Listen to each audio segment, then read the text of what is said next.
Entonces ya podemos empezar, doctora. Creo que podemos dar un minutito. Veo que solo hay 27 todavía. Ah, está bien. Un minutito nada más para empezar.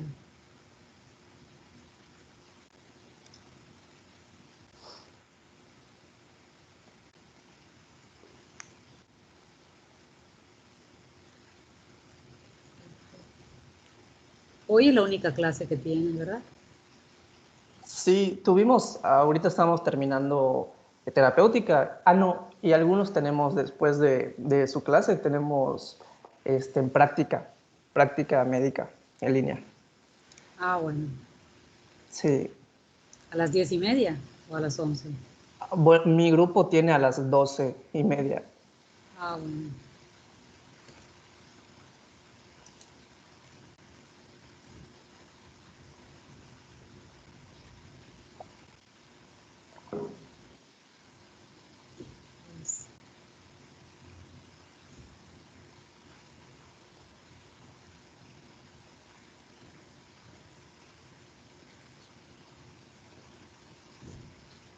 Pues, yo creo que ya está la mayoría. Ya veo 31 conectados. Creo que podemos empezar, Esteban. Ok, doctora. Pues buenos días a todas y a todos. El día de hoy vamos a ver el tema de infecciones congénitas y perinatales, que también lo podemos decir como el TORCH, ¿no? Este es un tema extenso, involucra muchas infecciones, es un tema que involucra a varias especialidades. En esta clase, pues lógicamente la vamos a orientar hacia la pediatría, pero pues también tiene una parte de ginecología y pues lógicamente una parte de infectología, así como de otras especialidades, ¿no? Entonces, pues bueno, vamos a empezar a definir algunos conceptos. Si estamos hablando de infecciones congénitas y perinatales, pues vamos a definir primero pues, qué es algo congénito y qué es algo perinatal, ¿no? Cuando hablamos de algo congénito, la palabra congénito designa que la enfermedad o la alteración está presente desde el momento del nacimiento. Esto quiere decir que el bebé adquirió o el feto adquirió la alteración durante la gestación. Eso quiere decir congénito. Las alteraciones congénitas pueden ser genéticas o ambientales. Y en el caso de las infecciones, que es lo que nos compete ahorita, pues entra dentro de la categoría de ambientales. Un ejemplo, ya que hablamos de infecciones congénitas, un ejemplo de transmisión congénita es la toxoplasmosis. Un punto que hay que aclarar aquí es que en la literatura del TORCH, muchas veces la palabra de infección congénita se utiliza como, no sé si sinónimo de transplacentario, ¿no? Por eso aquí puse esta imagen justamente de que las infecciones congénitas hablan de que a través de la placenta es que llega el microorganismo e infecta al feto, ¿no? Y el término de perinatal, que hace referencia a que la infección se adquiere durante el parto, a través de cuando el bebé atraviesa el canal de parto, pues entra en contacto con secreciones vaginales.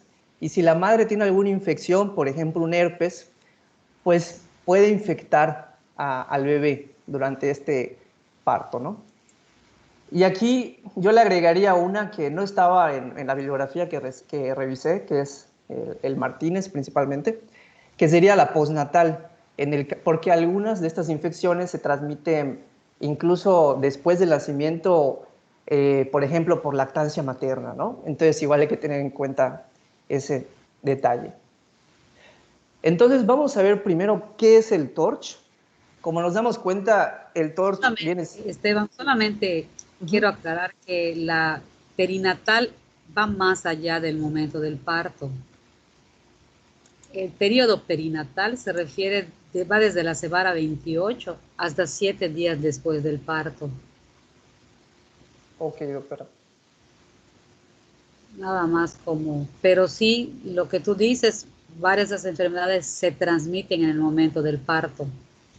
Además, esta aclaración entre el momento del parto es una cosa y el periodo perinatal es más amplio que el parto mismo. Ok, ok, doctora. Entonces, De hecho, hay una subespecialidad ahora que se llama, que creo que es una subespecialidad de perinatal, que es de gineco y creo que de la parte de pediatría también. La parte de gineco, pues se involucra más con el recién nacido también, no solo con la madre, protege a los dos, desde la semana 28 hasta una semana después del parto. ok, doctora. Entonces, cuando subo la presentación, si gusta, cambio la definición para que estemos, para que estemos más claros. Pues, ujú. Ok, entonces, ya adentrándonos al TORCH, como vemos, el TORCH es un acrónimo. Es un acrónimo que indica cuáles son los principales agentes infecciosos de estas enfermedades congénitas y perinatales. Y tenemos a diferentes enfermedades, por ejemplo, la T de toxoplasmosis, la R de rubiola, la C de citomegalovirus, la H de herpes virus. Estos fueron los primeros, los principales. Y antes se englobaba, bueno, sigue englobándose dentro de la letra O, lo que son otros agentes. Igual que estos agentes no se incluyen dentro de los 4 primeros porque depende mucho de la región. Por ejemplo, en algunos países es más frecuente la tuberculosis, el Chagas por la tripanosomiasis, el VIH, que es más mundial, y la hepatitis B. Y luego se agregó al TORCH la letra S. La letra S corresponde a la sífilis. Antes la sífilis, por lo que entendí, estaba incluida dentro de la O, y luego ya se agregó como una letra más en este acrónimo. Entonces, cuando nosotros pensamos en el TORCH, es muy útil para que nos oriente a cuáles son los principales agentes etiológicos de estas infecciones congénitas. También podemos ver al TORCH como un síndrome, porque muchas de estas enfermedades manifiestan características clínicas comunes. Aunque se diferencien de algunas cosas, también podemos hablar del síndrome de TORCH, ¿no?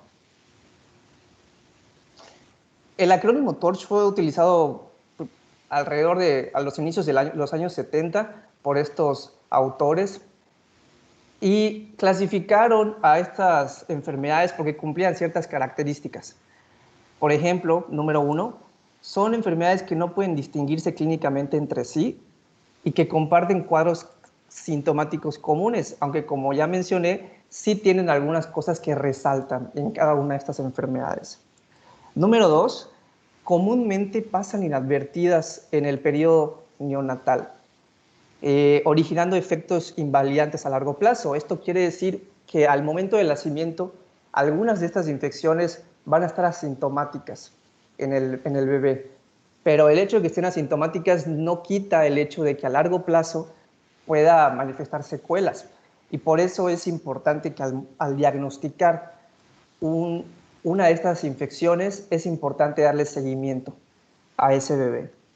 Número 3, por lo general, la infección materna es asintomática, aunque en algunos casos la madre puede presentar la sintomatología de la infección. Y número 4, el diagnóstico tanto en la madre como en el recién nacido requiere de pruebas especiales de laboratorio. Por ejemplo, la serología, que es pues, medir los anticuerpos IgM y IgG, y las técnicas de PCR, ¿no? En este algoritmo que es sacado del Nelson, vamos a ver más o menos cómo es la patogenia de las infecciones transplacentarias.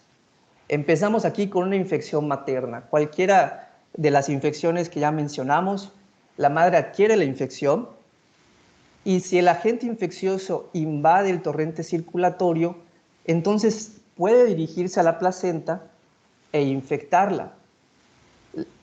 Como bien ya sabemos, la placenta viene siendo un órgano muy importante en el embarazo y dentro de una de sus funciones está la de ser pues una barrera semipermeable. Entonces, en teoría, la placenta protege contra muchas de los agentes infecciosos y no debería de permitir que pasen a través de ella. Sin embargo, como bien dice aquí, algunos de estos agentes la infectan a la placenta. Y eso ocasiona pues, inflamación aguda, necrosis, daño tisular placentario, lo que entonces rompe con esta barrera y permite que el agente infeccioso llegue al feto. Entonces, luego de una infección placentaria y que este agente llegue al feto, el feto se puede infectar, pero también puede no infectarlo. Como vamos a ver más adelante, el hecho de que la madre esté infectada no es imperativo de que el feto vaya a nacer con la infección, como vamos a ver en cada una, ¿no?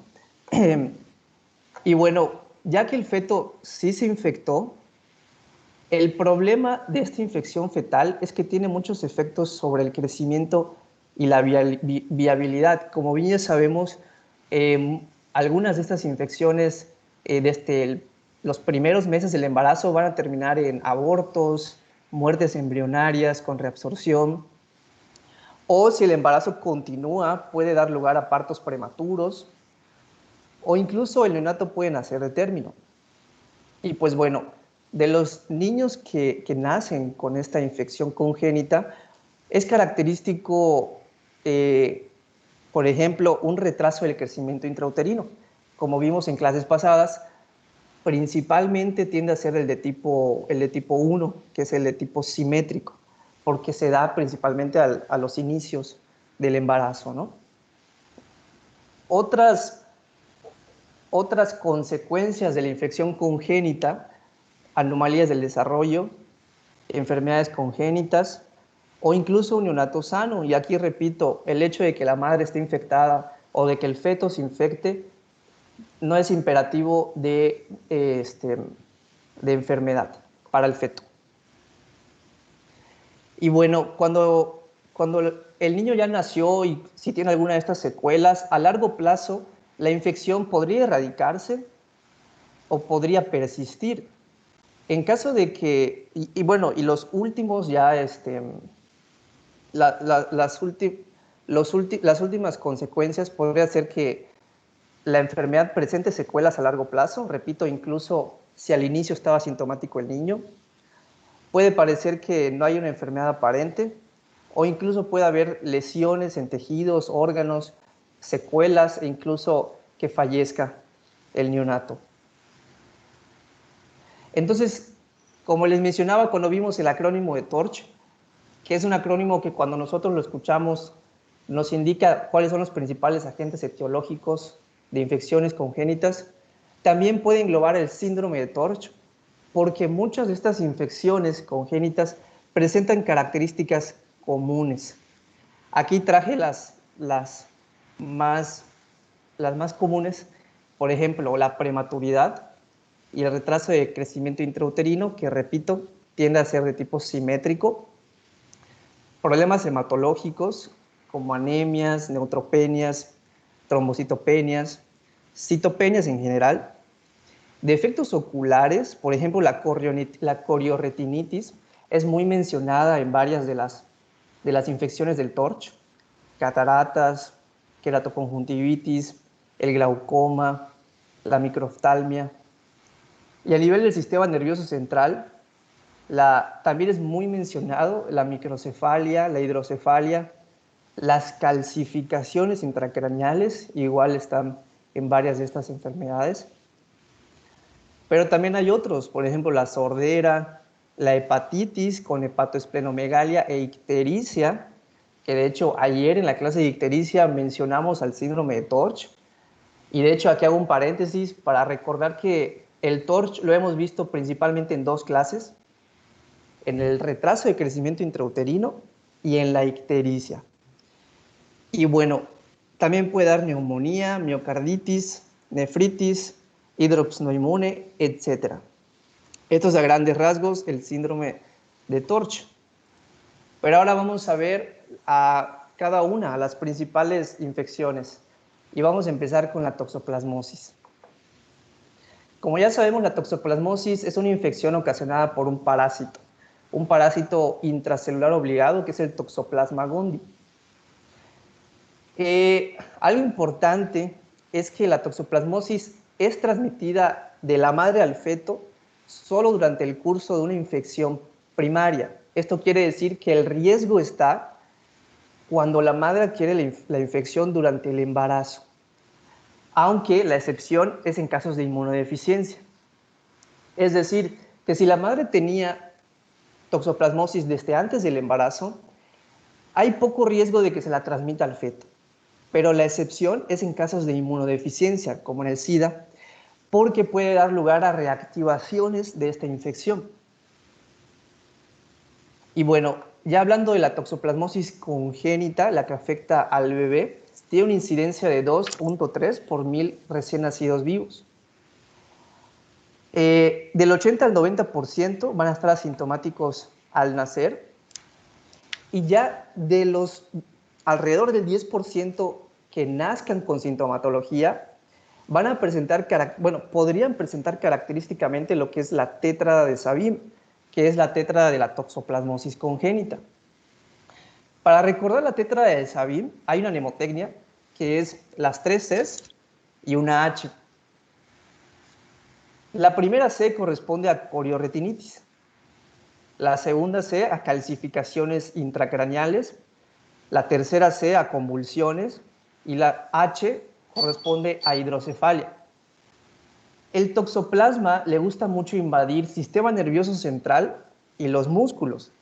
Y como nos damos cuenta, en esta tétrada de Sabin, las manifestaciones son principalmente neurológicas, por afectación de la retina, por afectación del parénquima cerebral, que puede llevar a hidrocefalia obstructiva y a convulsiones. Y bueno, para recordar incluso mejor a la tétrada de Sabin, podemos redondear. En lugar de 3 Cs y una H, puede ser la tétrada de las 4 Cs. Solo hay que cambiar a la H de hidrocefalia y le ponemos otra C, que es de cabezón. Y esta es una manera para recordarlo un poco más chusca a esta tétrada de Sabin, que es la tétrada de las 4 Cs. Repito, corioretinitis, calcificaciones intracraneales, convulsiones y cabezón, que significa hidrocefalia. Y una aclaración más. Las calcificaciones intracraneales del toxoplasma son dispersas en el parénquima cerebral, a diferencia del citomegalovirus, que vamos a ver en un momento, que las calcificaciones son periventriculares, y eso es distintivo del citomegalovirus. Entonces, en el toxoplasma son calcificaciones dispersas. Y también la toxoplasmosis congénita puede presentar pues, otras manifestaciones, como la hepatosplenomegalia, la ictericia, linfadenopatías, anormalidades en líquido cefalorraquídeo, anemia, neumonía, microcefalia, fiebre. Como ya habíamos visto, manifestaciones del síndrome de Torch. A recordar, toxoplasmosis congénita, tétrada de Sabin. Pero, ¿cómo adquirimos la toxoplasmosis? Y más específicamente, cómo la mujer embarazada se contagia de la toxoplasmosis. Lo primero que imagino que se les vendrá a la mente son los gatos, ¿no? Es típico de que, mujer embarazada, fuera el gato, ¿no? Aunque esto realmente no es tan así. Pero bueno, el hecho de que pensemos en los gatos es porque justamente son los hospederos definitivos de la toxoplasmosis. ¿Qué quiere decir que el gato sea el hospedero definitivo? Esto quiere decir que el gato va a tener el toxoplasma en sus intestinos y va a estar eliminándolo a través de las heces, y entonces de esta forma puede diseminar la enfermedad. Hay hospederos intermediarios como roedores, aves, muy importante, los cerdos, las vacas, ovejas, que son hospederos intermediarios.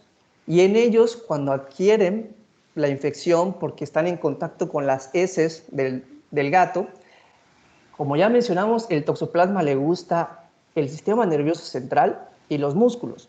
Y aquí está el problema, porque la ingesta de carne cruda o poco cocida es un riesgo de adquirir toxoplasmosis. Otros factores de riesgo: manipular tierra contaminada, consumir alimentos que no estén bien higienizados, agua, frutas, verduras contaminadas y que los utensilios de cocina estén contaminados. O sea, en general, una mala higiene es factor de riesgo para adquirir toxoplasmosis. Y al saber esto, entonces ya sabemos que las recomendaciones para prevenirla es justamente pues, consumir una carne bien cocida, el lavado de manos constante, no solo para esta, sino para todas las enfermedades infecciosas. Si manipulamos tierra, puede ser con guantes, lavar bien los alimentos, una higiene, buena higiene a manera general. Porque si no, la madre puede adquirir la toxoplasmosis y transmitirla al feto por vía transplacentaria. Otras fuentes de infección pueden ser las transfusiones sanguíneas, trasplante de órganos contaminados también. Ahora, ¿cuál es la prevalencia? Pues sí, es bastante alta. En México alrededor del 40% y en Yucatán alrededor del 70%. O sea, sí está bastante elevado. Y ahora el tema de, entonces, el gato para afuera o me puedo quedar a mi gatito. Es un tema interesante, los invito a leer un poco. Realmente sí se puede, si ya tenías un gato, sí se puede la persona quedar con el gato bajo, o sea, pero tomando ciertas medidas preventivas. Ya vimos que principalmente todo esto, no comer carne cruda, lavarse bien las manos, las verduras, etcétera, y algunas recomendaciones específicas para el gato que les invito a leer un poquito, está bastante interesante. Ahora, vamos a hablar del riesgo de infección fetal y del riesgo de complicaciones graves. Estas infecciones congénitas, cuando la transmisión es transplacentaria, es muy relevante cuál es el momento de la primoinfección materna, o sea, en qué trimestre del embarazo ocurre la infección. El riesgo de infección fetal, el riesgo de anomalías congénitas y el riesgo de pérdida del producto, entonces dependen de la edad gestacional al momento de la infección materna. Vamos a utilizar este esquema para ejemplificar esto. En el caso de la toxoplasmosis, hay más riesgo de transmisión fetal en el tercer trimestre, pero los poquitos casos que se infecten en el primer trimestre son más graves. Tienen más riesgo de malformaciones y de terminar mal.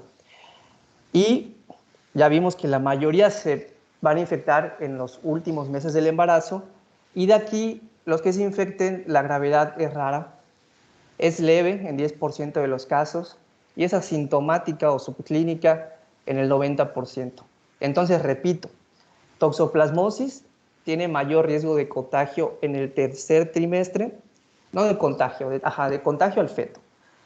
Pero los pequeños o pocos casos que se infecten en el primer trimestre tienen más riesgo de enfermedad grave, malformaciones, porque pues están en el periodo embrionario de formación de órganos y hay más riesgo de estas malformaciones, ¿no?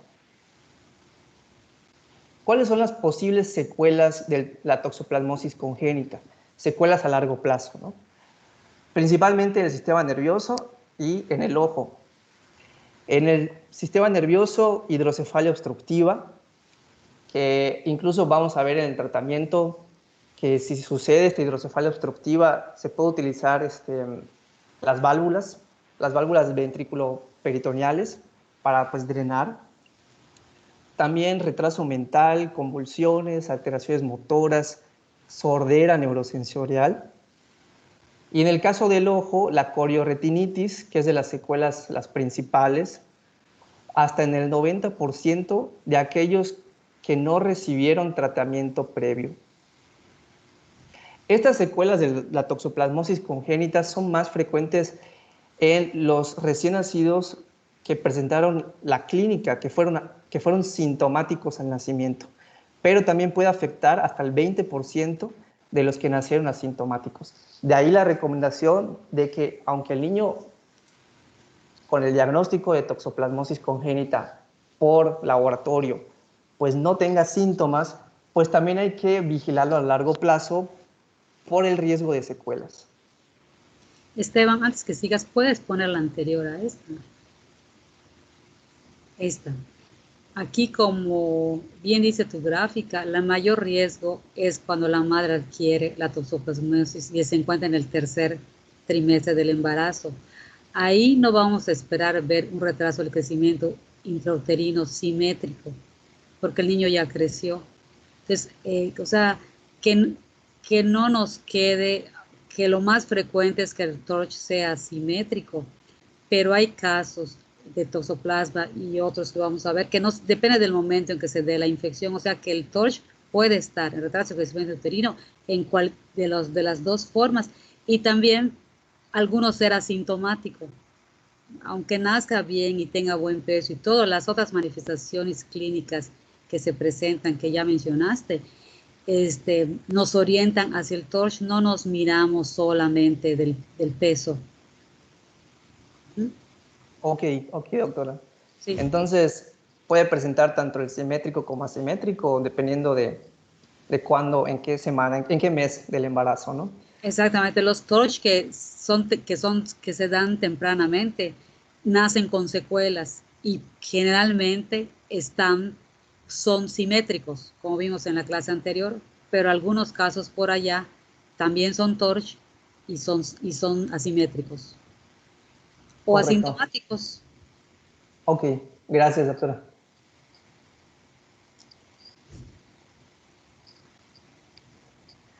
Y bueno, ya para la detección de la toxoplasmosis, tanto para la madre como para el recién nacido, tenemos la serología y las pruebas moleculares. Pues la serología vienen siendo los anticuerpos, las inmunoglobulinas, tenemos la M, tenemos la G. En la madre, el diagnóstico de una toxoplasmosis puede ser con IgM positiva, que sabemos que la IgM es la inmunoglobulina que nos indica una infección activa, una infección reciente, y también se puede utilizar la IgG. Por ejemplo, el incremento del título de la IgG, que podría ser útil, por ejemplo, en los casos de las reinfecciones, que se eleve la IgG, y también la presencia de IgG de baja avidez. Y esto de baja avidez, ¿qué viene siendo? Yo creo que vale la pena pues, aclararlo ya desde ahorita. La avidez de las inmunoglobulinas se refiere a qué tan potente es la fijación del anticuerpo con el antígeno. Es decir, el anticuerpo contra la toxoplasmosis, qué tan ávida es que es su fijación contra el antígeno de la toxoplasmosis. Entonces, partiendo de esto, la IgG, cuando comienza a producirse, las primeras IgG en producirse tienen una baja avidez contra su antígeno, y conforme va pasando el tiempo, esta avidez se vuelve más fuerte. Entonces, por eso aquí te menciona el diagnóstico en la madre. Si por la IgM no pudiste, pues por la avidez de la IgG, si es de baja avidez, te podría orientar hacia una infección reciente. Si bien la IgG orienta a una infección ya crónica, digamos, la avidez es útil para diferenciar, pues, qué tan reciente es esta producción de IgG. Y bueno, eso en la madre. Ahora en el recién nacido, la IgM positiva es diagnóstica, sin embargo tiene una sensibilidad menor al 50%, y también se puede utilizar la persistencia de la IgG. En este caso, habría que esperar unos meses. La persistencia de la IgG después de 6 a 12 meses de vida es diagnóstico de toxoplasmosis. ¿Por qué hay que esperar tanto tiempo? Porque cuando el niño nace y la madre tenía toxoplasmosis, pues la madre le va a pasar los anticuerpos hacia el feto. Estamos hablando de IgGs, y la IgG es la inmunoglobulina transplacentaria. Entonces, estos anticuerpos de la madre que están en la sangre del bebé, del recién nacido, van a permanecer ahí por alrededor de 6 meses a 12 meses. Por eso hay que esperar Ya después de la aclaración fisiológica de los anticuerpos maternos, si persisten elevados, estos IgG, es diagnóstico de toxoplasmosis. Quiero aclarar acá algo, que se puede revisar también. Los que tengan allá, que son rápidos para buscarlo, pueden buscar a ver si no estoy equivocada. La IgG al momento de nacimiento es la que tiene el 50% de sensibilidad, porque es lo que tú estabas diciendo, son anticuerpos maternos, pero hasta donde yo sé y recuerdo, pueden checar, la IgM es diagnóstica, porque son anticuerpos hechos por el bebé. La IgM no atraviesa la barrera transplacentaria, y si hay IgM en el recién nacido es que su cuerpo lo produjo. Y es una infección, pues habla de que está infectado, pero no siempre al nacimiento se encuentra, a veces sale negativo. O sea, no hay, porque todavía no ha habido tiempo para que se forme. Y sí, la persistencia de la IgG después de 12 meses de vida, títulos iguales o mayores del nacimiento, confirman el diagnóstico en caso que la IgM no se encuentre. Pero lo puede revisar, el que lo revise durante la clase lo puede interrumpir y lo confirmamos. Claro, sí, sí, de hecho, esta información es del Martínez, me parece que de ahí lo saqué, por si alguien quiere revisarlo, igual y me equivoqué y me confundí. Okay. Ahí me lo comentan. Gracias, doctora. Okay. Y bueno, además de los anticuerpos, tenemos las pruebas moleculares, la PCR, ¿no? En el caso de, si queremos hacer el diagnóstico durante la gestación, el diagnóstico en el feto, se puede utilizar PCR en líquido amniótico a partir de la semana 18 y 20 de gestación, y tiene una sensibilidad del 70 al 80%. Y ya en el recién nacido, con toxoplasmosis congénita, la PCR en sangre o en líquido cefalorraquídeo puede utilizarse, sin embargo tiene una sensibilidad pues, muy baja, ¿no? Entonces, principalmente se utilizan los anticuerpos para el diagnóstico de toxoplasmosis. Y hay que recordar que a los bebés con el diagnóstico de toxoplasmosis congénita hay que realizarle fondo de ojo en busca de corioretinitis o alguna alteración, la exploración neurológica, ecografía cerebral en busca de calcificaciones, tomografía, punción lumbar, evaluación de la audición por el riesgo de sordera neurosensorial. Es importante.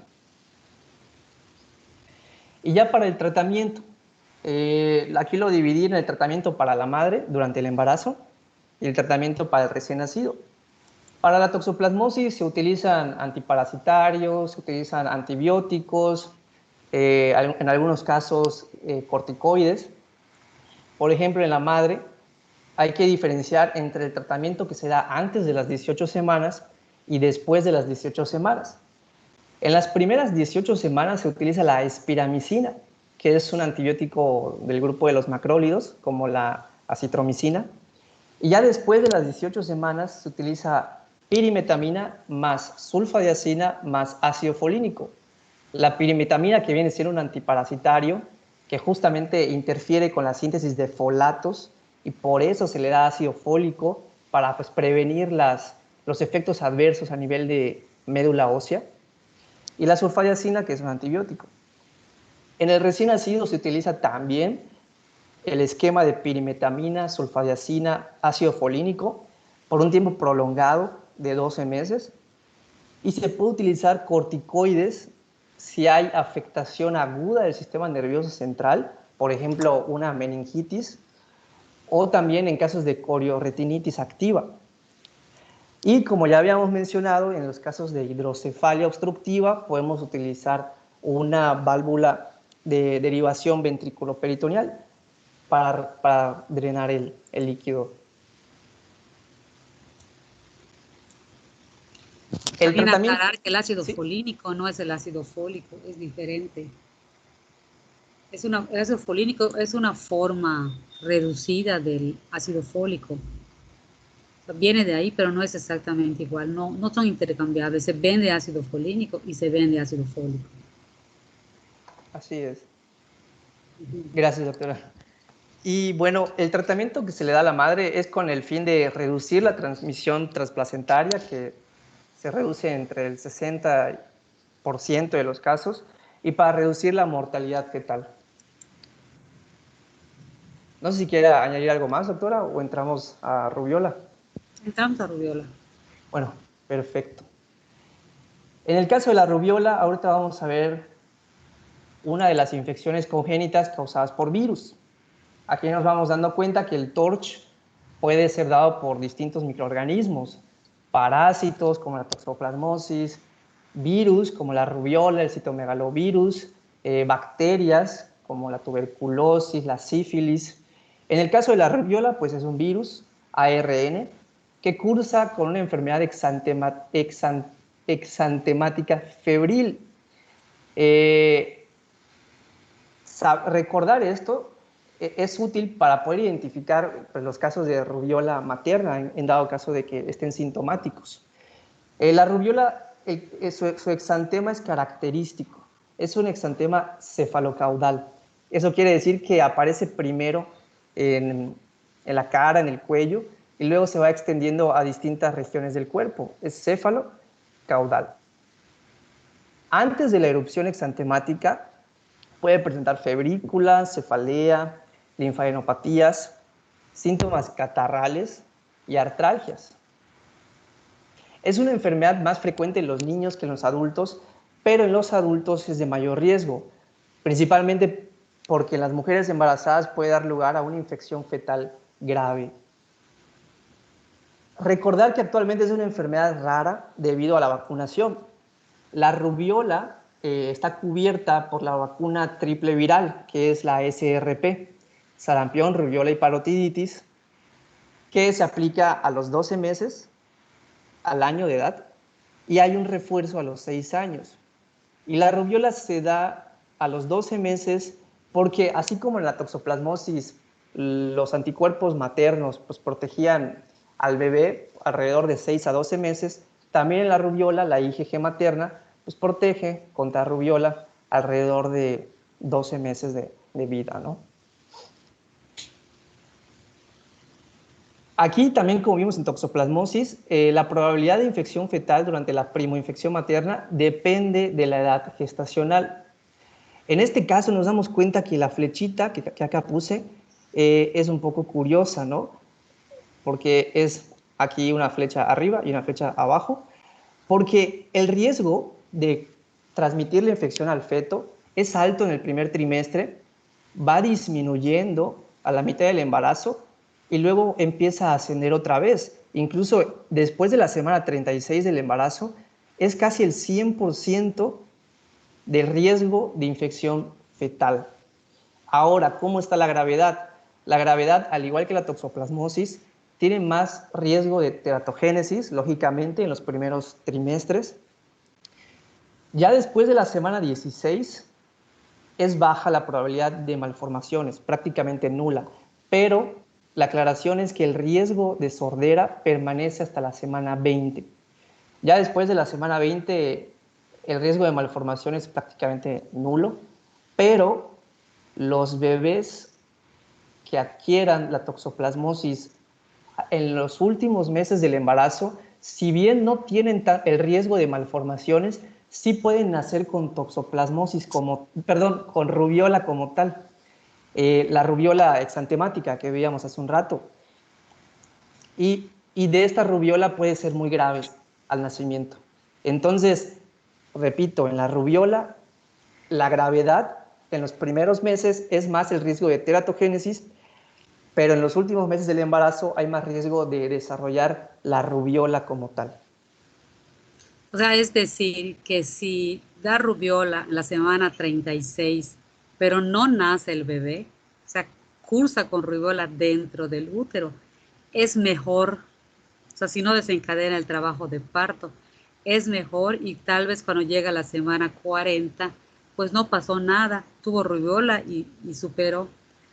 Pero si a la semana 36, cuando la madre tiene rubiola, se desencadena un trabajo de parto y nace con rubiola, eso es lo grave. Cualquier infección de estas, de TORCH, que están agudas en el momento del parto son muy, muy graves. Entonces es mejor tenerla, cursarla, o sea, al final no, porque allá la secuela es mínima. Al principio del primer trimestre, pues es terrible porque las malformaciones congénitas es muy alta la tasa de malformación congénita, pero al final, si cursa y no da lugar a un trabajo de parto, pues queda ahí, se defiende junto con su mamá y lo logra superar y nace y puede nacer bien. El chiste es que no sea en el momento del parto. Ok, muchas gracias, doctora. Y bueno, ya adentrándonos a la rubiola congénita, la que afecta pues, al bebé, los requisitos para que se puedan dar esta rubiola congénita, primero, que la madre no haya tenido la vacunación, la ausencia de inmunidad materna y que sea una primoinfección durante el embarazo. O sea, que la madre adquiera la rubiola durante el embarazo. La transmisión de la rubiola es transplacentaria, al igual que la toxoplasmosis. Y bueno, en el caso de la rubiola congénita, los que están infectados en el primer trimestre, antes de la semana 12, ya dijimos que tienen más riesgo de malformaciones. El 85 al 90% de los infectados en el primer trimestre van a nacer o pueden nacer con la famosa tétrada de Gregg. Así como vimos la tétrada de Sabin en la toxoplasmosis, en el caso de rubiola congénita, la tétrada es de Gregg. Y aquí también tenemos una mnemotecnia, que es COCO. La C de corazón, O de orejas, C de cabeza y O de ojos. En el corazón, por las cardiopatías, principalmente el conducto arterioso persistente. La O de orejas por sordera neurosensorial. En la cabeza, la microcefalia. Y en los ojos, las cataratas congénitas. Entonces, repito, la tétrada de Gregg es útil para recordar las malformaciones de la rubiola congénita. Y tenemos conducto arterioso persistente, sordera neurosensorial, microcefalia y cataratas. Y ya después de la semana 12 sigue habiendo un riesgo de malformaciones, claro está. Entre la infección que ocurre entre la semana 12 y la 16 sigue con riesgo de sordera, defectos oculares como la corioretinitis puntiforme en sal y pimienta, glaucoma, microcefalia. Aquí, por lo que entendí, ya es menos el riesgo de la cardiopatía, pero siguen presentes otras malformaciones. Entre la semana 16 y la 20, como ya habíamos mencionado, el riesgo de malformaciones es muy poca, pero permanece el riesgo de sordera hasta la semana 20. Y ya después de la semana 20 no se han descrito malformaciones.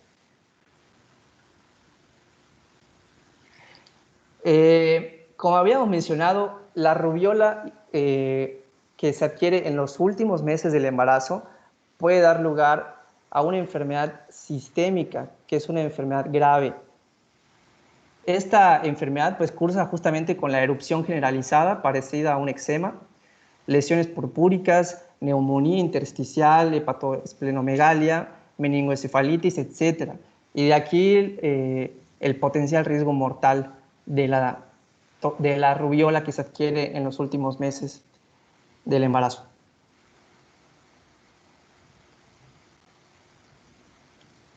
Y hay que recordar que recién nacido infectado con rubiola excreta el virus a través de secreciones nasofaringeas como la saliva y en la orina durante un promedio de 6 meses. Por eso a los recién nacidos diagnosticados con rubiola pues hay que prevenir que no contagien a otros recién nacidos, a personal de salud, a sus familiares, sobre todo a los que no están inmunizados contra la rubiola. Si los recién nacidos cuyas madres ya les dio rubiola, pues tienen anticuerpos, ¿no? Pero si hay un recién nacido en la sala que a la madre no le ha dado, no tiene anticuerpos, puede contagiar. Como es muy prevalente en nuestra población, muchos, o sea, casi a toda la población ya les dio rubiola. A algunos les ha dado asintomático y tienen anticuerpos. Pero de todas maneras, el riesgo ahí está. Claro. Y bueno, para la detección de la rubiola congénita, bueno, en el caso de la madre, en la rubiola, se puede utilizar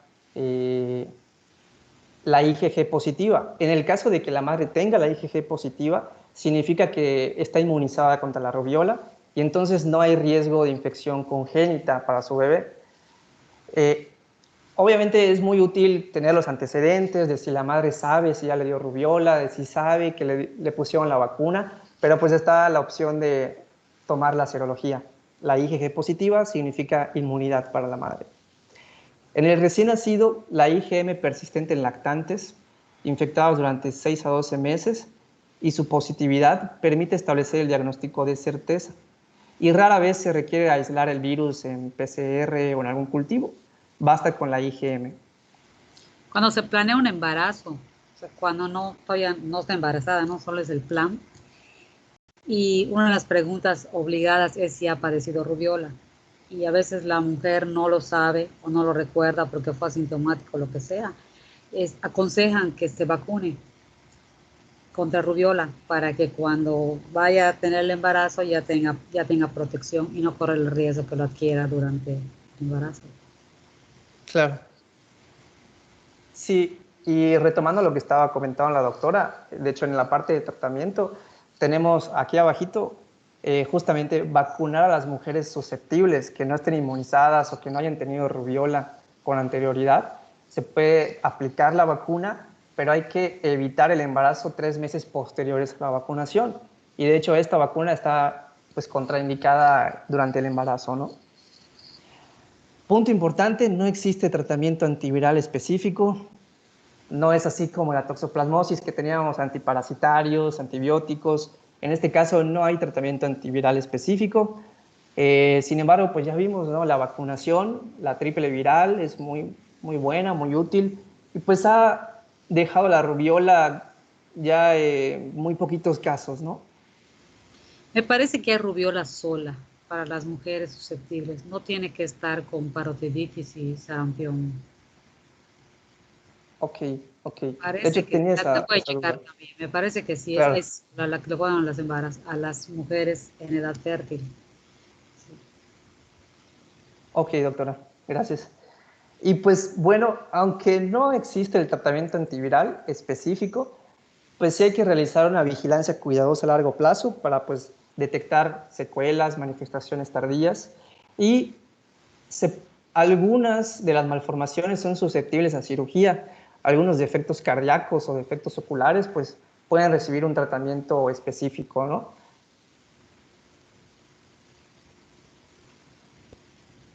No sé si quiera agregar algo más, doctora. No, está bien, vamos bien.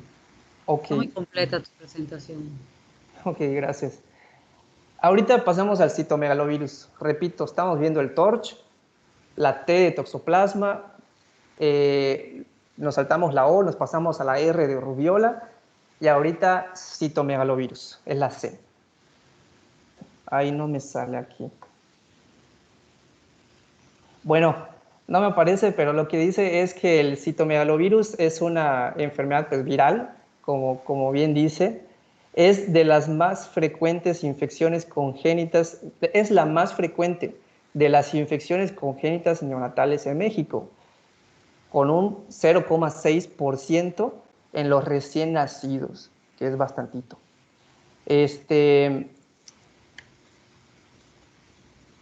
La infección neonatal puede ser transplacentaria por secreciones del canal del parto, leche materna o transfusiones sanguíneas. En este caso se diferencia de las anteriores que eran transplacentarias, toxoplasmosis y rubiola, son transplacentarias. En el citomegalovirus vemos que hay más que eso. La principal es transplacentaria, pero puede ser por secreciones en el canal del parto, puede ser por leche materna o transfusiones sanguíneas. Los recién nacidos con infección por citomegalovirus, la mayoría serán asintomáticos, el 90%. 10% serán sintomáticos y de los sintomáticos tienen un riesgo de mortalidad del 20%. Para la infección congénita de citomegalovirus también tenemos una mnemotecnia que es CMV, es la misma palabra, citomegalovirus, para recordarlo más fácil. La C Corioretinitis. Otra vez la corioretinitis. La M de microcefalia y la V de calcificaciones periventriculares. Y aquí otra vez hago la aclaración. En la toxoplasmosis congénita, las calcificaciones son dispersas en el parénquima cerebral. En cambio, en el citomegalovirus son periventriculares, alrededor de los ventrículos cerebrales. Y esto es característico. Se puede utilizar estudios de imagen como el ultrasonido para verificar esto, ¿no? Otras manifestaciones, peso bajo, restricción de crecimiento intrauterino, ictericia, petequias, púrpura, hepatosplenomegalia.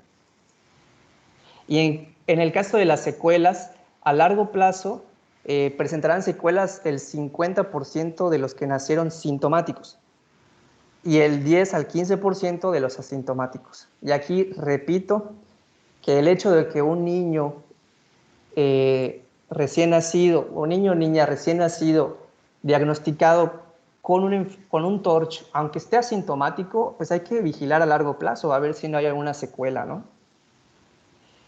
En el caso del citomegalovirus congénito, las principales secuelas son retraso mental y la sordera neurosensorial. ¿Cuál es el riesgo en los meses del embarazo? La infección fetal suele ocurrir durante la primoinfección materna. Aquí, como en las anteriores, principalmente cuando la mujer adquiere alguna enfermedad infecciosa durante el embarazo, ahí es más riesgo. Excepcionalmente, en 1 a 2% de los casos, puede haber una reactivación materna de una infección previa. Pues, el citomegalovirus es una enfermedad crónica, latente, que puede tener reactivaciones, claro está. Entonces puede darse el caso, aunque lo más frecuente es en la primoinfección durante la gestación. Aquí también es más frecuente la infección fetal en el tercer trimestre, en contraposición con el primer trimestre, y también es más grave si se desarrolla en los primeros meses del embarazo. Para la detección del citomegalovirus, en el caso de recién nacidos, menos de 3 semanas, podemos utilizar la excreción viral en orina a través del cultivo. Esta enfermedad, este virus, se excreta mucho por las secreciones, saliva, orina, semen, líquido cefalorraquídeo, etc. Se excreta mucho por secreciones. Entonces, justamente, el hacer el cultivo viral en la excreción de orina del recién nacido es útil, es muy bueno para el diagnóstico de citomegalovirus. Alternativas, PCR en sangre o en saliva. Y de anticuerpos está la IgM, pero tiene baja sensibilidad y especificidad para el diagnóstico de infección congénita. La IgG elevada después de 1 año es muy sugestiva también. Entonces nos quedamos que en recién nacidos, menos de 3 semanas de vida, cultivo viral en orina. Y para el tratamiento del citomegalovirus tenemos antivirales específicos como el ganciclovir, que es intravenoso, y luego se puede cambiar al valganciclovir, que es vía oral. Este tratamiento puede prevenir o por lo menos reducir la gravedad de las secuelas. Y en el caso de las mujeres embarazadas, se puede inmunizar pasivamente con la inmunoglobulina específica contra el citomegalovirus. Esto mejora el pronóstico de la infección para el recién nacido. Y hay que aclarar, no se recomienda el ganciclovir y el valganciclovir porque puede tener efectos teratogénicos y ser contraproducente. Entonces, en la madre se utiliza inmunoglobulina específica, no los antivirales. Fíjate, Esteban, antes de pasar a herpes, ¿y cómo se contagia una madre de citomegalovirus? Por secreciones, entendí, principalmente me parece que en la infancia, por secreciones, justamente porque ahí se excreta el virus, de la saliva o diferentes tipos de secreciones. Entendí que así se contagia. prácticamente para no olvidarlo, se transmite casi igual como el coronavirus. Transmite por aire, entra por vía respiratoria y es de los fluidos que se secan o directamente y luego pasan al aire. Y las medidas para evitarlo pues son justamente las que hacemos para el coronavirus: lavado de manos, no tocarse la cara, porque como se excreta por orina, por heces, por aire, cualquiera de esas son vías de transmisión. Y el problema es que pues mucha gente es portadora de citomegalovirus, la mayoría son asintomáticas. Esas, como bien dijiste en otras, cuando la madre tiene citomegalovirus y está asintomática, la carga viral, porque se mide en carga viral, casi todas las de DNA se miden en carga viral como el VIH. Cuando la carga viral de la madre es baja, pues la transmisión al producto es mínima o prácticamente nula. Cuando durante el embarazo una madre que tenía carga viral baja por alguna razón incrementa su carga viral, es lo que tú dijiste, hay riesgo de que pase y que infecte al bebé. Y allá no hay ningún reservorio animal, el citomegalovirus es de humanos y se transmite de humano a humano. O sea, siempre nosotros mantenemos esa infección latente en el tiempo. Entonces, nada más quería recalcar eso para decir cómo previenes a una madre de esto. Pues, Claro. como dijiste también, es que ya lo dijiste también, nada más lo quiero recalcar. La buena higiene previene muchas cosas.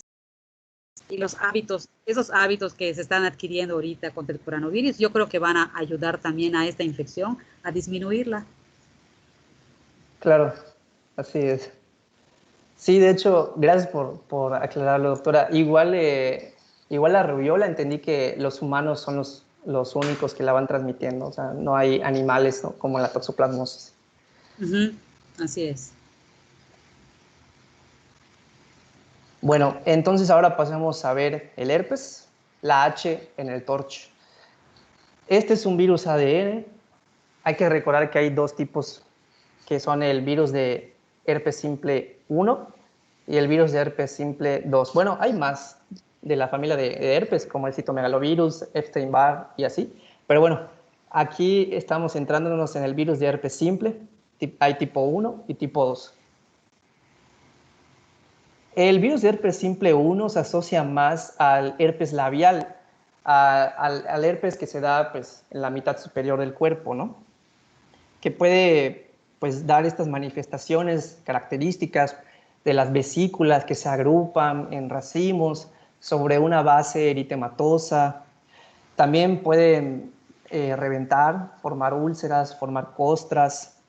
Entonces, el herpes tipo 1 es más del herpes labial y el herpes tipo 2 se asocia más con infección de genital, con herpes genital, que como acá vemos están lesiones muy ulceradas, eritematosas.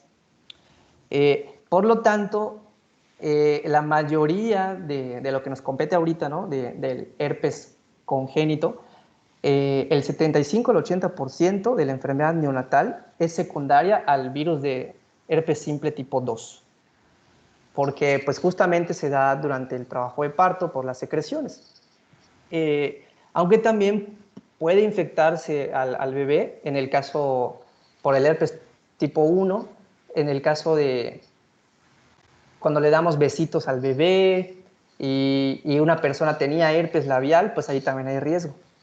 De hecho, aquí lo mencionaba, sí es cierto. Tenemos que el contagio al momento del parto por contacto con secreciones vaginales de madres infectadas. Este es el principal, ¿no? El bebé nace a través del canal del parto, entra en contacto con las secreciones vaginales de su madre y estas secreciones tienen el herpes y contagian al bebé. Y principalmente, repito, herpes simple tipo 2. Hay más riesgos si hay lesiones visibles, si observamos en la región perineal, en la región valvular de la vulva, observamos lesiones, pues hay más riesgo de herpes. Sin embargo, la mayoría de los casos de herpes neonatal son en madres asintomáticas Y de hecho hace un poco de sentido, porque si vemos las lesiones, pues nos vamos para la cesárea, ¿no? Pero si no las vemos, pues no podemos prevenir. Entonces, la mayoría de los casos de herpes neonatal es en mujeres sin la presencia de lesiones herpéticas. Hay otros, así como durante el parto es el más frecuente método de transmisión, hay otros, la infección prenatal transplacentaria o por vía ascendente y la postnatal, que es lo que mencionaba hace un momento, las lesiones orales de familiares o de cuidadores que pueden transmitir el herpes, sobre todo el tipo 1, ¿no?, al bebé. Hay algunos factores que incrementan el riesgo de transmisión, por ejemplo, la rotura prematura de membranas, en el caso de herpes más de 4 horas, incrementa el riesgo de contagio por vía ascendente, y la primoinfección materna. Bueno, del herpes neonatal lo podemos dividir de manera teórica en un herpes neonatal local y un herpes diseminado. El herpes local mencionaban que es el que está en la piel, en las mucosas, en el ojo, y también puede ser por afectación localizada en el sistema nervioso central. El diseminado es una clínica sistémica. Aquí hago una aclaración, porque en algunas bibliografías encontré que la afectación del sistema nervioso central estaba dentro de las locales, porque está localizado en el sistema nervioso central, y en otras lo encontré en el apartado de diseminado, porque se disemina hacia el sistema nervioso. Nada más hago esa aclaración. Aquí lo dejé de esta forma. Y repito, esto es teórico, porque no son excluyentes. El neonato puede presentar, pues sí, claro, solo en la piel, solo en las mucosas o en los ojos, con o sin afectación del sistema nervioso central, con o sin clínica sistémica. Entonces, pues vamos por partes, ¿no? El cutáneo mucoso ocular lo podemos observar por el exantema vesiculoso, sobre todo en la zona de presentación fetal. Si es cefálico, pues principalmente en la cara, ¿no? Este exantema vesiculoso herpético no está presente al nacimiento. Hay que darle tiempo a que aparezca. Suele aparecer después de 7 días de vida. Y bueno, la afectación en el ojo pueden ser cataratas, corioretinitis. Esta es la forma menos grave, la de mejor pronóstico y con buena respuesta a la ciclovir. Ahora, en el caso de afectación del sistema nervioso central, se manifiesta principalmente por encefalitis. De hecho, vimos la clase de encefalitis en medicina interna y ahí el principal agente era el herpes virus. Entonces, en el neonato, si llega al sistema nervioso central el herpes, puede dar una encefalitis. ¿Y cómo llega al sistema nervioso central?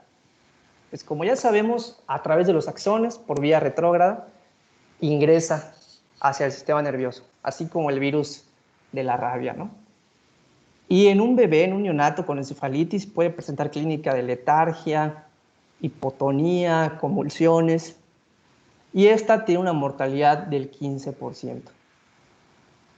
Y por último, la diseminada, que es una clínica sistémica con características sépticas y fallo multiorgánico que puede dar, pues, falla hepática, neumonitis, coagulación intravascular diseminada, etc. Esta es la más grave, con una mortalidad del 60%. Y repito, esto es teórico y ya en la práctica no son excluyentes. O sea, puedes presentar diversas manifestaciones del herpes neonatal. Las dos juntas. Así es. La mortalidad es mucho más alta del 15%, ¿eh? Es altísima. Ok. Eso creo que es en Estados Unidos, ¿no? Supongo. Este creo que lo saqué, no me acuerdo si del Martínez o del CTO, de uno de esos dos. Entonces puede ser que sí, que existe más, o sea, que sea de Estados Unidos.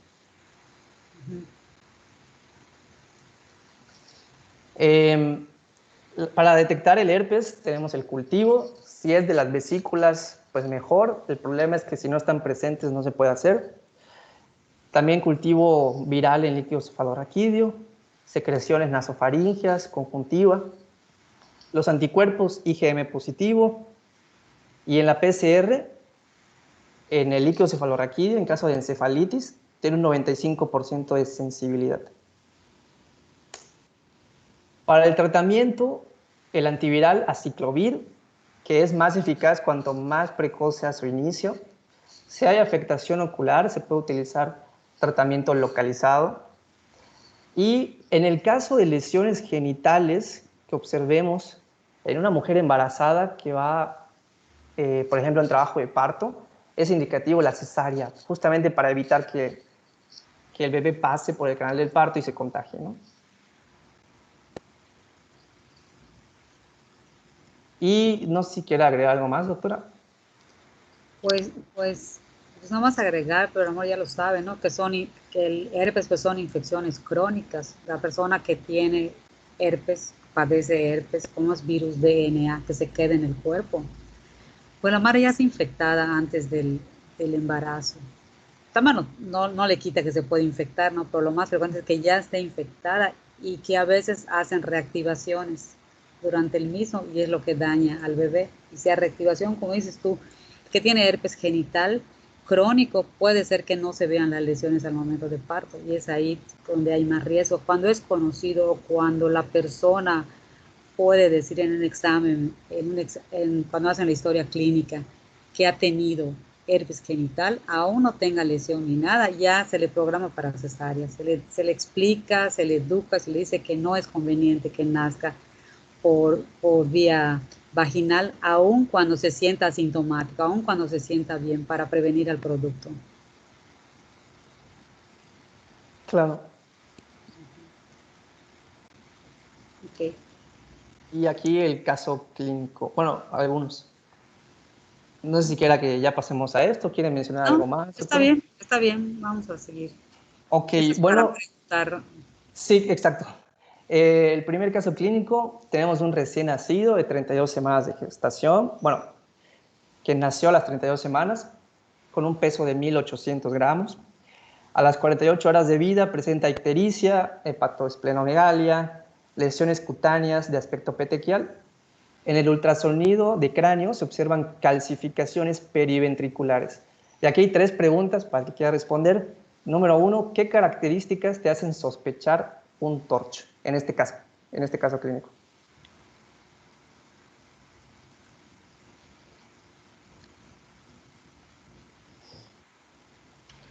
Bueno, pues a mí me hace sospechar que es prematuro, que tiene bajo peso y que pues presenta signos de ictericia y hepatosplenomegalia. Correcto, Pero muy bien. tiene bajo peso para 32 semanas. Eh, bueno, o sea, es prematuro prácticamente. Uh-huh.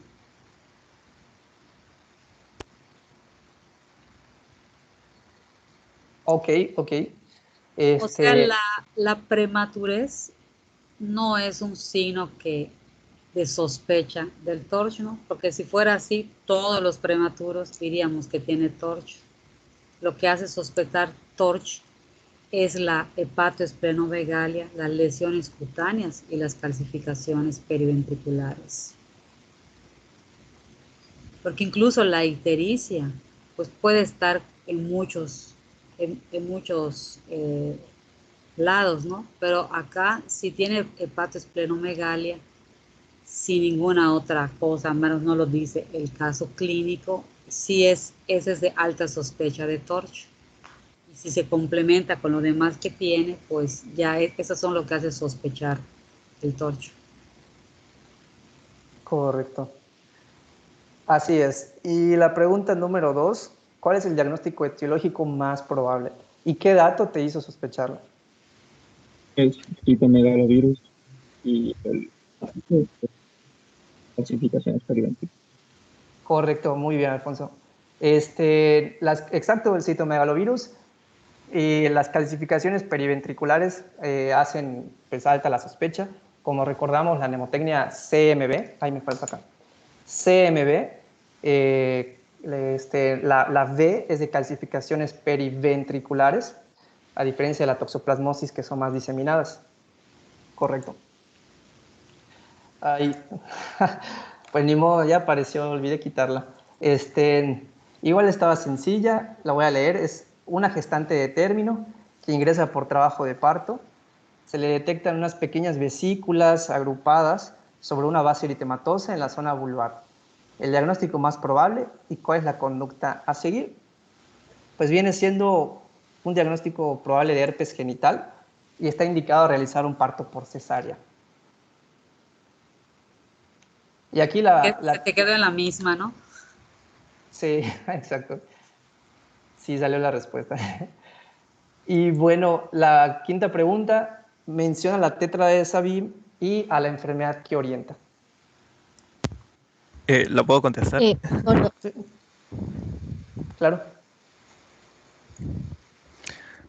Bueno, serían las calcificaciones intracraneales dispersas, las convulsiones, la corioretinitis y la hidrocefalia, y nos orientarían hacia una toxoplasmosis. Correcto, Javier, muy bien. Exacto.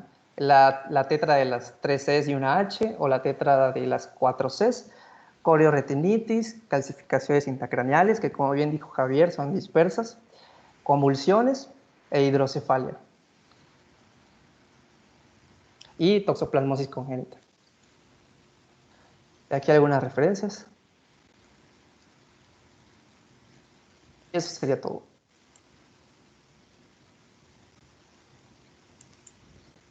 Bien, entonces solamente falta agregar al inicio, ¿no? Lo de la transmisión, que mejor pongas en En la perinatal, ¿no? transplacentario, en lugar de perinatal, pues pon que sea transmisión horizontal en el momento del Ok. parto, en el momento del parto y también ascendente, o sea, en el canal del parto. Ok, doctora. Transplacentaria, vertical y ascendente. El transplacentario es el vertical. Ah, ok, ok. Entonces, vertical y ascendente. El ajá, cervical, que es el intraparto. Si está en el canal Ah, cervical y asciende, ya sea que pueda ascender en el momento del parto o que ascienda durante el parto, que produce una corioamioitis y luego producir la infección.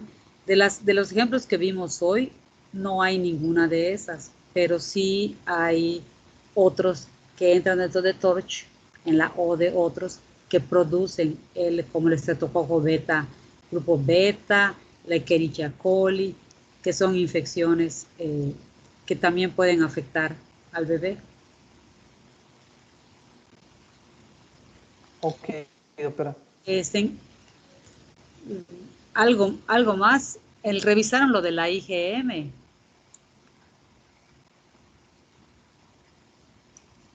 Este, bueno, revisé dos artículos donde evaluaban la efectividad y en uno tuvo 75% y en el otro como 87, creo, me parece. O sea, sí La, era más del 50. la La IgM. presencia. La IgG, sí. La No, IgG no lo decía en ninguno. o sea, la IG, a ver, pero explícalo bien. La IgM, cuando está presente o cuando no hay. Este, o sea, en los casos de que se tenían como toxoplasmosis, en un 87% sí se encontró la IgM y en el otro en un 70-75 me parece que decía. Pero de la IgG no explicaba un porcentaje. Sí, sí, eso está bien porque a veces no está. La pregunta era si su presencia es diagnóstica. Sí, en ese caso sí lo tomaban como diagnóstica. Es diagnóstica. O sea, La IgM. la IgM, su presencia es diagnóstica. Lo que pasa es que no siempre está.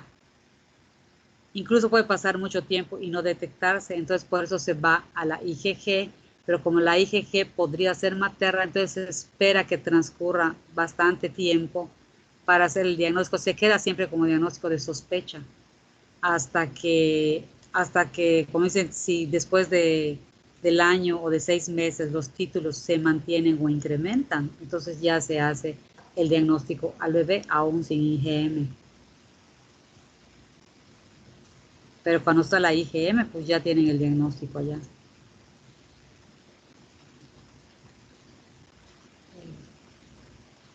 Bueno, si no hay más participaciones. Estuvo muy bien tu presentación, muy completa, muy bien explicado. Gracias, doctora. Buen docente vas a ser. Gracias. Doctora, acabo de encontrar lo de la sensibilidad inferior al 50%, es del Martínez, octava edición. Igual se me hizo raro que fuera baja la sensibilidad, pero pues ahí, de ahí lo saqué. ¿Cómo lo dice? ¿Lo puede leer? Sí, dice, en el recién nacido el diagnóstico se realiza ante la IgM específica, pero la sensibilidad es inferior al 50%. Así lo mencioné. Ah, está raro. Sí. Sí, porque dice que así se diagnostica. Sí. Tal vez podría ser porque no la encuentra, ¿no? Porque la sensibilidad supuestamente detecta más de lo que debería. O sea, las pruebas que son muy sensibles detectan mucha enfermedad que después no son. Sí, Y por exacto. eso se prefieren para hacer un diagnóstico certero en las enfermedades que son graves, por ejemplo, el VIH, el cáncer, no nos vamos para pruebas sensibles, nos vamos para pruebas específicas. Porque porque la especificidad se complementa con los falsos positivos. Entonces, una prueba sensible, específica, los falsos positivos son muy pocos. O sea, los falsos positivos. Sí. Y en cambio, la sensibilidad se completa con falsos negativos, que sí están enfermos, pero están negativos. Y no sé cómo tal vez tenga tal vez la sensibilidad sea baja porque la tasa de falsos negativos pudiera ser alta. Sí, exacto. Sí. Sí, entonces, pues, pero sí menciona que el diagnóstico es con IgM y que si no está, o sea, que en su ausencia el diagnóstico se basa en el mantenimiento de las IgG una vez aclaradas las IgG maternas, transferidas a través de la placenta, unos 6 a 12 meses, o mediante técnicas de PCR en sangre y líquido cefalorraquídeo, aunque presentan sensibilidad muy baja. Uh-huh. Y ya. Y ya, pues está bien. Ya. Bueno, pues nos vemos mañana. El tema que sigue creo que es, aquí lo tengo,